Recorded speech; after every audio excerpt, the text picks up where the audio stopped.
menjelaskan tentang analisis regresi. Pada awalnya, analisis regresi dipergunakan oleh Pancoist Dalton pada abad ke-19. Dalton menggunakan analisis regresi untuk menjelaskan fenomena biologi, yakni sumbangan berbagai sifat biologis yang dapat diturunkan oleh orang tua kepada anak keturunannya. Baiklah, yang selanjutnya yaitu kegunaan analisis regresi.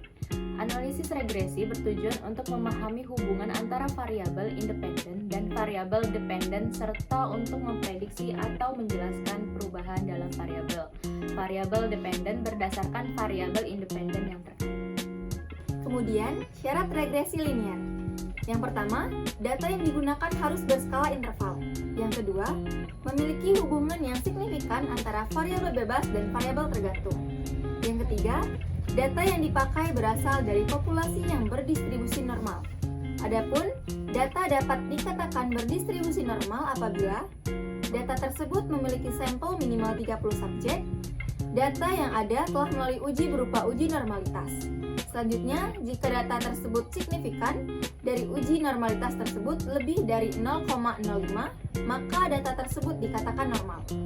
Yang keempat, varian distribusi dan variabel tergantung harus konstan untuk semua nilai variabel bebas. Yang kelima, hubungan antara kedua variabel yang harus linier dan semua observasi harus saling bebas. Ada beberapa uji prasyarat yang harus dipenuhi sebelum melakukan analisis regresi linier, yaitu 1. Uji multikolinearitas. Pada aplikasi SPSS, uji multikolinearitas dapat dilihat dari nilai FIV dengan syarat nilai FIV kurang dari 10, maka data tersebut dapat disebut tidak kolinearitas. Apabila suatu data teruji tidak kolinearitas, maka data tersebut dianggap memenuhi syarat. Yang kedua, uji autokorelasi.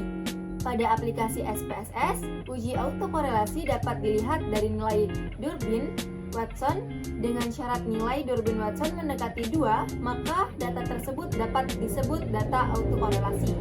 Apabila suatu data teruji tidak autokorelasi, maka data tersebut dianggap memenuhi syarat. Yang ketiga, uji heteroskedisitas. Pada aplikasi SPSS, uji ini dapat dilihat dari gambar ppplot dengan ppplot mendekati garis miring, maka data tersebut dapat disebut linier. Apabila suatu data teruji linier, maka data tersebut dianggap memenuhi syarat. Selanjutnya, regresi linear sederhana. Menurut Sugiono tahun 2011, regresi linear sederhana adalah regresi linear yang didasarkan pada hubungan fungsional ataupun kausal satu variabel independen dengan satu variabel dependen. Model persamaannya dapat digambarkan sebagai berikut, yaitu Y topi sama dengan A ditambah BX, di mana Y topi merupakan variabel respon atau terikat atau juga disebut dependen, lalu X merupakan variabel bebas atau independen, dan A adalah konstanta dan B adalah kemiringan. Untuk menentukan A dan B dapat ditentukan dengan rumus B sama dengan sigma XY dikurang N kali X topi dikali Y topi per sigma X kuadrat dikurang N kali X topi kuadrat. Untuk mencari A sama dengan Y topi dikurang B dikali X topi. Kemudian, regresi linear ganda.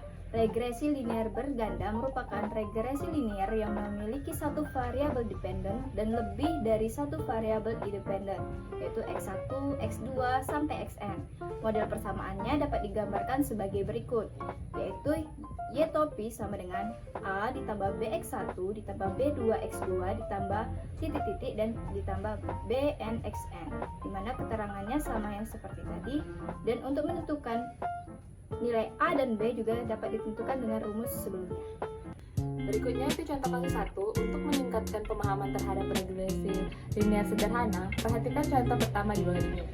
Jika diketahui data mengenai pengaruh disiplin kerja terhadap kinerja pegawai kantor akuntan pabrik XYZ dengan data seperti yang terdapat di layar.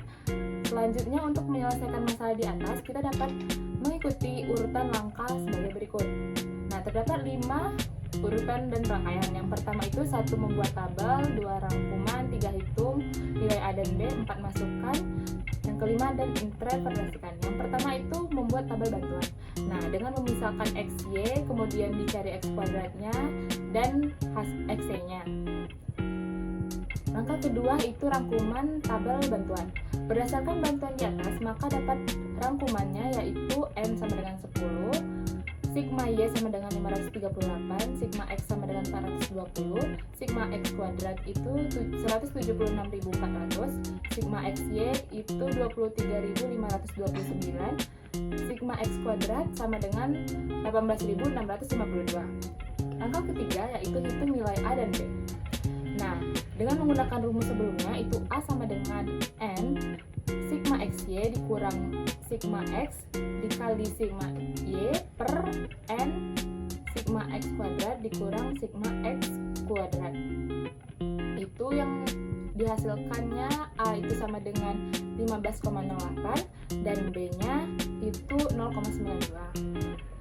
Angka keempat, masukkan ke dalam persamaan umum. Y topi sama dengan A plus BX, Y topi sama dengan 15,08 plus 0,92X. Yang kelima itu interpretasikan persamaan umum. Persamaan Y topi tadi itu sama dengan 15,08 ditambah 0,92X. Dapat diinterpretasikan sebagai berikut. 1. Konstanta sebesar 15,08. Hal ini berarti jika variabel disiplin kerja pegawai kantor akuntan publik XYZ bernilai 0, maka prediksi nilai kinerja pegawai kantor akuntan publik XYZ sebesar 15,08. Yang kedua, koefisien variabel X sebesar 0,92. Hal ini berarti jika variabel disiplin kerja pegawai kantor akuntan publik XYZ ditingkatkan sebesar 1 satuan, maka prediksi nilai kinerja pegawai kantor akuntan publik XYZ akan meningkat sebesar 0,92 satuan. Begitu pula sebaliknya, jika variabel disiplin kerja pegawai kantor akuntan publik XYZ diturunkan sebesar 1 satuan, maka prediksi nilai kinerja pegawai kantor akuntan publik XYZ akan menurun sebesar 0,92. Baiklah, saya akan melanjutkan contoh soal yang kedua. Jika diketahui data mengenai pengaruh semangat kerja terhadap keterlambatan data pegawai kantor akuntan publik XYZ adalah seperti tabel yang ada di layar. Untuk menyelesaikan masalah di atas, kita dapat mengikuti uraian langkah-langkah sebagai berikut. Yang pertama, buat tabel bantuan seperti di layar.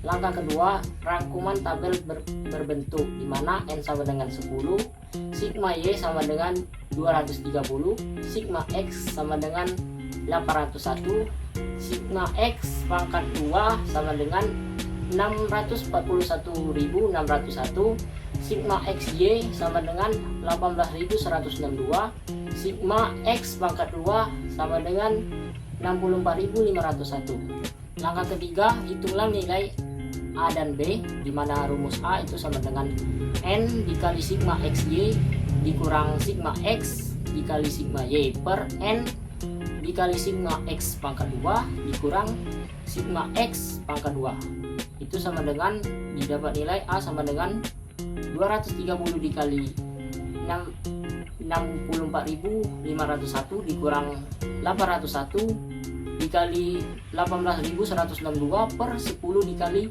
64.502 dikurang 641.061. Itu sama dengan 14.835.230 dikurang 145.477.062 per 645.010 dikurang 641.061. Itu sama dengan 187.468 per 3.409. Itu sama dengan 84,32. Lalu kita hitung nilai B, di mana rumusnya N dikali sigma XY dikurang sigma X dikali sigma Y per N dikali sigma X pangkat 2 dikurang sigma X pangkat 2. di mana B sama dengan 10 dikali 18.162 dikurang 801 dikali 230 per 10 dikali 64.501 dikurang 641 sama dengan 181.620 dikurang 184.230 per 645.010 dikurang 641.601 itu sama dengan min 2.610 per 3.409 sama dengan min 0,76. Lalu langkah keempat, masukkan ke dalam persamaan umum, di mana rumusnya Y topi sama dengan A ditambah BX. Y topi sama dengan 84,32 dikurang 0,76X. Langkah 5, interpretasi persamaan umum. Persamaan Y topi sama dengan 84,32 dikurang 0,76X dapat diinterpretasi sebagai berikut. 1. Konstanta sebesar 84,32. Hal ini berarti jika variabel semangat kerja pegawai kantor akuntan publik XYZ bernilai 0, maka prediksi nilai keterlambatan datang pegawai kantor akuntan publik XYZ sebesar 84,32. Yang kedua, koefisien variabel X sebesar min 0,76. Hal ini berarti jika variabel semangat kerja pegawai kantor akuntan publik XYZ ditingkatkan sebesar 1, maka prediksi nilai keterlambatan datang pegawai kantor akuntan publik XYZ akan menurun sebesar 0,76. Begitu pula sebaliknya, jika variabel semangat kerja pegawai kantor akuntan publik XYZ diturunkan sebesar 1, maka prediksi nilai keterlambatan datang pegawai kantor akuntan publik XYZ akan meningkat sebesar 0,76 satuan.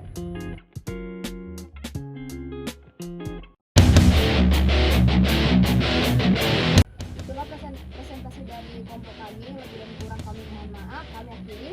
Wassalamualaikum warahmatullahi